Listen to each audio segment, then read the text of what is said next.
Assalamualaikum warahmatullahi wabarakatuh. Alhamdulillahi rabbil alamin. Wassalatu wassalamu ala rasulillah wa ala alihi wa sahbihi ajma'in. InsyaAllah pada hari ini kita sambung pembelajaran kita, iaitu tingkatan 5 KSSM dalam bidang hadis, pelajaran yang ke-8 yang bertajuk 7 golongan mendapat naungan Allah Subhanahu wa ta'ala.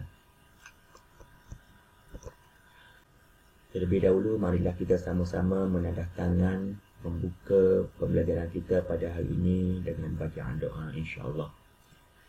A'udzubillahi minasyaitonirrajim. Bismillahirrahmanirrahim.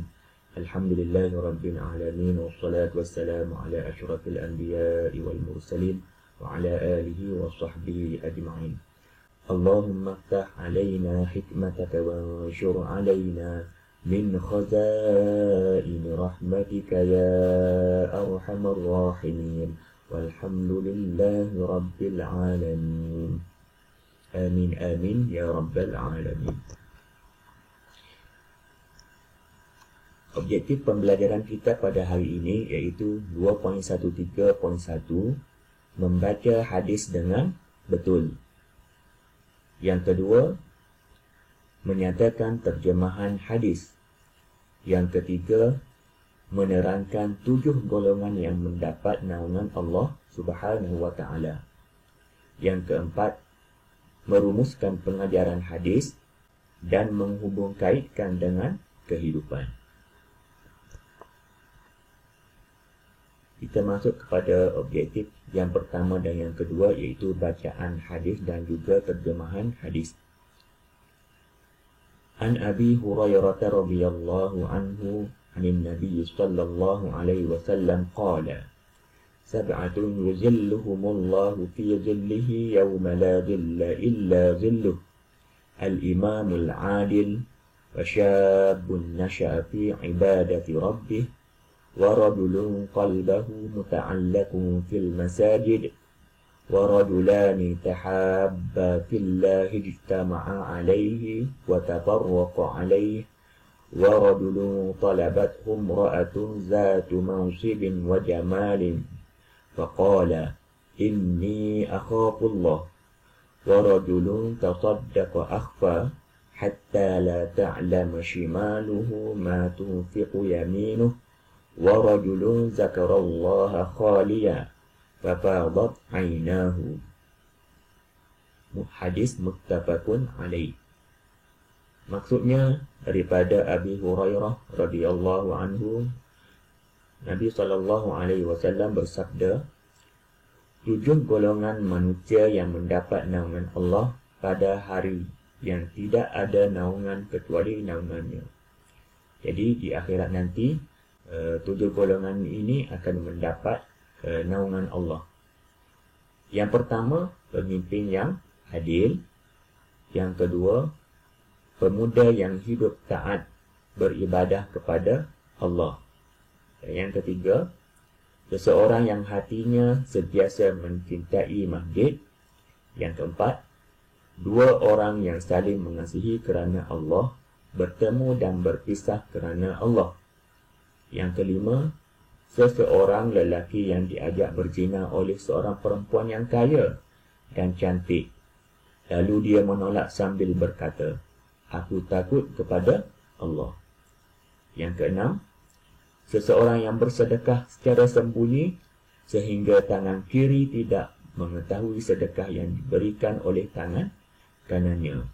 Dan yang ketujuh, seseorang yang secara bersendirian mengingati Allah sehingga menitiskan air mata. Itu maksud daripada hadis yang Ustaz baca tadi. Jadi Ustaz harap kamu baca lancar dan juga faham maksud hadis ni. Baik, dalam hadis tersebut terdapat 7 golongan yang dinaungi oleh Allah. Yang pertama, pemimpin yang adil. Yang kedua, pemuda yang hidupnya taat beribadah kepada Allah. Yang ketiga, seorang yang hatinya sentiasa mencintai masjid. Yang keempat, 2 orang yang mengasihi kerana Allah, bertemu dan berpisah kerana Allah. Yang kelima, seorang yang membenci perbuatan maksiat kerana takutkan Allah. Yang keenam, seseorang yang menyembunyikan sedekahnya daripada pengetahuan orang lain. Dan yang ketujuh, seorang yang mengingati Allah sehingga menitiskan air mata. Okey, itulah 7 golongan mendapat naungan Allah.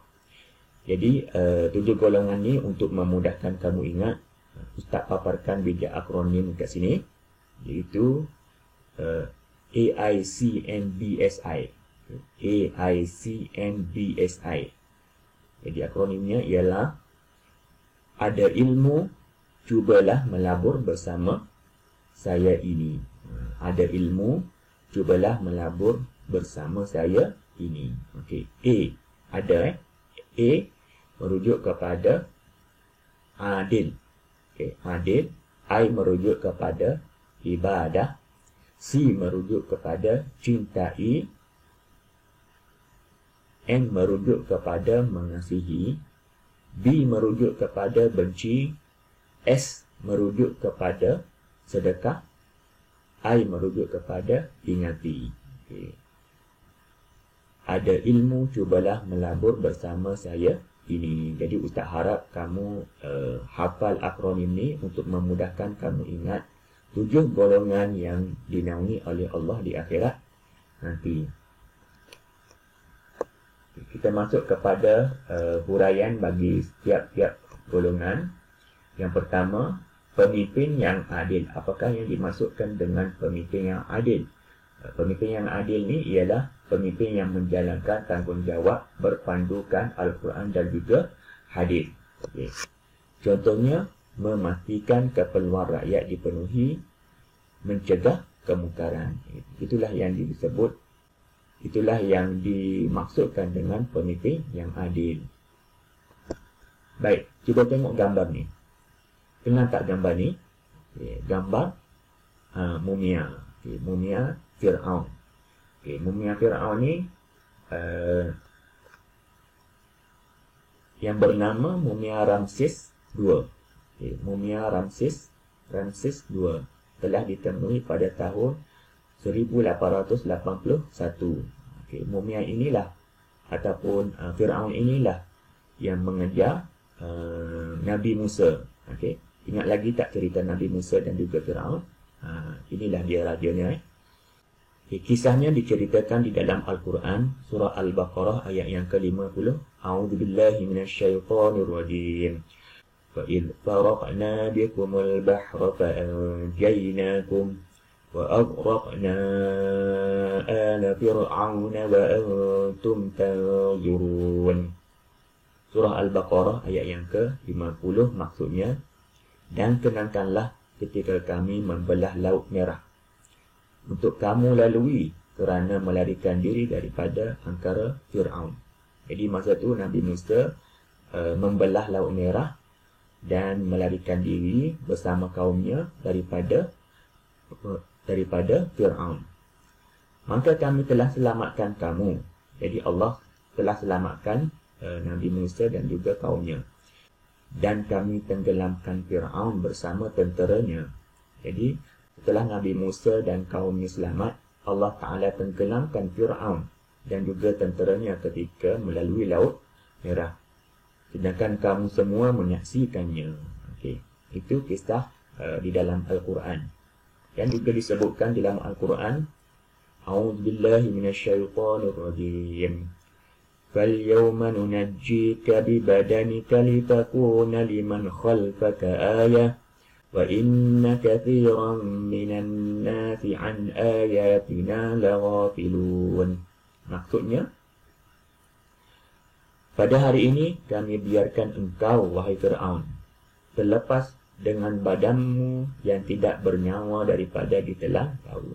Jadi pada hari ini Allah Ta'ala sebut, Allah Ta'ala selamatkan badan Fir'aun ni daripada ditenggelami laut. Sehingga pada hari ini kita boleh melihat mumia Fir'aun.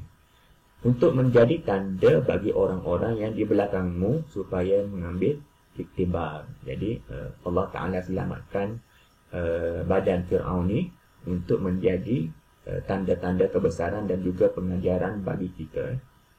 Dan ingatlah, sesungguhnya kebanyakan manusia lalai daripada memerhati dan memikirkan tanda-tanda kekuasaan kami. Namun begitu, walaupun Allah Ta'ala selamatkan badan Fir'aun ni untuk dijadikan pengajaran, namun pada hari ini masih lagi ada pemimpin-pemimpin yang tidak adil. Ini contoh mukjizat Al-Quran di mana Nabi SAW menyebutnya pada 1400 tahun dahulu. Tetapi mumia Ramses II ni ditemui pada 1881. Itu adalah mukjizat Al-Quran. Okey, yang kedua, golongan yang kedua itu pemuda yang hidup taat beribadah kepada Allah. Maksudnya pemuda yang memenuhi masanya dengan beribadah sama ada ibadah wajib atau sunat. Okay. Contohnya, melazimi qiyamul lail, baca Al-Quran, pelajari ilmu fardu ain dan juga fardu kifayah. Jadi pemuda ni hidupnya dipenuhi dengan ibadah. Okay. Dia meluangkan masa lapangnya dengan beribadah kepada Allah. Okay. Cuba tengok gambar kat sebelah ni. Ini adalah contoh seorang pemuda yang sentiasa beribadah kepada Allah. Berbeza dengan yang bawah ni. Okay. Ada di kalangan kita sentiasa bermain game. Okay. Isi masa dengan bermain game. Ada di kalangan kita juga suka pergi dekat konsert. Okay. Ada juga di kalangan kita suka menonton televisyen, menonton wayang. Jadi masa-masa lapang yang kita gunakan itu adalah tidak berfaedah. Jadi alangkah baiknya kalau kita gunakan untuk benda-benda berfaedah seperti beribadah kepada Allah, membaca Al-Quran, melazimi zikir dan sebagainya. Seterusnya kita masuk kepada golongan yang ketiga dinaungi oleh Allah, iaitu seseorang yang hatinya sentiasa mencintai masjid. Okay. Seseorang yang seronok memakmurkan masjid. Contohnya, solat berjamaah, hadir majlis ilmu, okay, melaksanakan aktiviti agama di masjid. Okay. Cuba tengok dalam akhbar ni. Okay. Demi solat berjamaah. Okay. Demi solat berjamaah. Kita faham bahawa dia ni adalah orang OKU. Tiada kaki. Okay. Untuk berjalan pun agak susah. Namun, masih bersemangat untuk pergi masjid. Untuk bersolat jemaah. Ini menandakan bahawa hatinya terikat dengan masjid. Baik, golongan yang seterusnya, golongan yang keempat dinaungi oleh Allah, iaitu dua orang mengasihi, bertemu dan berpisah kerana Allah. Maksudnya, dua orang bersahabat atas dasar keimanan dan ketakwaan. Dia bersahabat bukan sebab lain, tapi dia bersahabat kerana Allah. Contohnya, Sayyidina Abu Bakar sentiasa mendampingi Rasulullah. Yang kedua, penyatuan kaum Muhajirin dan Ansar. Jadi mereka ni bersahabat kerana Allah. Contoh gambar kat sebelah ni, kita faham dekat Palestin banyak berlaku peperangan ya. Jadi ada di kalangan mereka ni bersahabat. Kalau boleh kita cari sahabat-sahabat itu yang boleh membawa kebaikan kepada kita. Contoh dekat bawah ni, contoh gambar ni, sehingga sahabatnya mereka meninggal dunia pun mereka masih lagi mengingati dan mendoakan sahabat mereka. Itu tandanya mereka bersahabat kerana Allah. Golongan yang seterusnya, itu golongan yang kelima, seseorang benci maksiat kerana takut kepada Allah. Ataupun dalam hadis tadi dia sebut inni akhafullah, ini takut kepada Allah. Menjauhi larangan dalam bentuk lisan, perbuatan ataupun hati. Jadi orang yang benci maksiat ni, dia menjauhi maksiat tu dalam bentuk lisan, percakapan ataupun perbuatan, okay, dan juga hati. Contohnya, menjauhi perbuatan zina. Yang kedua, hindari pergaulan bebas. Okay. Jauhi maksiat dalam menuntut ilmu. Okay. Ini sebagai pengajaran untuk anak-anak. Dalam kita menuntut ilmu, kita tidak boleh mendekati maksiat. Kerana apa? Kerana ilmu adalah cahaya. Jadi cahaya ni tidak boleh masuk ke dalam orang yang mempunyai maksiat. Bila orang yang mempunyai maksiat, orang yang membuat maksiat, hatinya sentiasa kotor. Jadi ilmu tidak boleh masuk ke tempat-tempat yang kotor. Golongan yang seterusnya iaitu golongan yang keenam, seseorang yang menyembunyikan sedekahnya. Apa maksudnya? Bertujuan mendekatkan diri kepada Allah tanpa mengharapkan pujian manusia. Contohnya beri sumbangan fakir miskin. Yang kedua, bersedekah di masjid. Jadi orang ni dia bersedekah tapi dia menyembunyikan sedekahnya kerana dia tidak ingin mendapat ataupun ingin mengharapkan pujian daripada manusia. Baik, contoh kisah di sebelah ni Ustaz paparkan. Seorang selepas solat Jumaat tadi, aku tolong abah kira duit tabung Jumaat masjid. Jadi penulis ni cakap, selepas solat Jumaat tu, dia tolong ayahnya kira duit. Sedang mengira-ngira itu, aku terjumpa duit RM10 digulung dalam duit RM1. Jadi, tengah-tengah kira tu, dia jumpa duit RM1 dan dalam RM1 itu ada duit RM10. Aku kata pada abah. Jadi, penulis ni tanyalah kepada ayahnya. Ada juga yang balut macam ni kan abah? Jadi dia tanya, ada juga yang buat macam ni kan abah? Jadi ayah dia menjawab, memang tiap-tiap minggu selalu ada dia ni RM11. Dengan duit RM10 mesti dia gulung dengan duit RM1. Jadi duit RM1 saja yang nampak. Itu katanya ayahnya, dia kata memang tiap-tiap minggu ada RM11 ni dan orang ni sentiasa gulung duit ni. Jadi aku terfikir mungkin penderma ini cuba elak agar dirinya tidak menjadi sesuatu merasa riak. Jadi tujuan dia gulung tu adalah untuk mengelak dalam diri dia sifat riak. Ini adalah salah satu contoh kita menyembunyikan sedekahnya.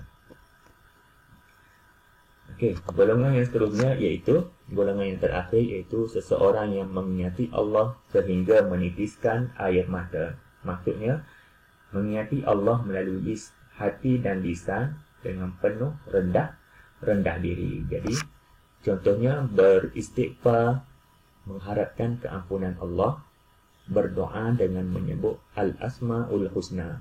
Jadi orang ni dia mengingat Allah ni sehingga menitiskan air mata dia. Contoh gambar dekat sebelah ni, dia berdoa sehingga menitiskan air mata. Ataupun dia membaca Al-Quran pun menitis air mata.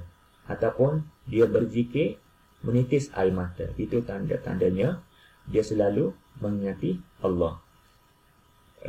Inilah golongan-golongan yang dinaungi oleh Allah Subhanahu Wa Taala di akhirat kelak. Baik, seterusnya kita masuk kepada pengajaran hadis ataupun apa yang kita boleh ambil pengajaran daripada hadis 7 golongan tadi. Yang pertama, umat Islam hendaklah berusaha melaksanakan perintah Allah agar mendapat naungan Allah. Jadi kita hendaklah melaksanakan perintah Allah agar kita mendapat naungan Allah. Yang kedua, kita hendaklah saling mengasihi supaya masyarakat hidup harmoni.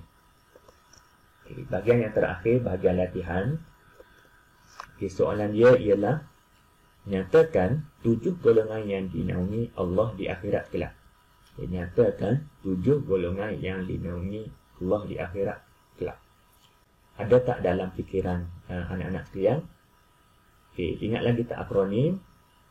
Akronimnya berbunyi, ada ilmu, cubalah melabur bersama saya ini. Ada ilmu, cubalah melabur bersama saya ini. Okey. Yang pertama sekali A. A merujuk kepada pemimpin yang adil. Okey. I merujuk kepada pemuda yang sentiasa beribadah. C. C merujuk kepada seseorang cintai masjid. N merujuk kepada 2 orang mengasihi bertemu dan berpisah kerana Allah. B merujuk kepada benci maksiat.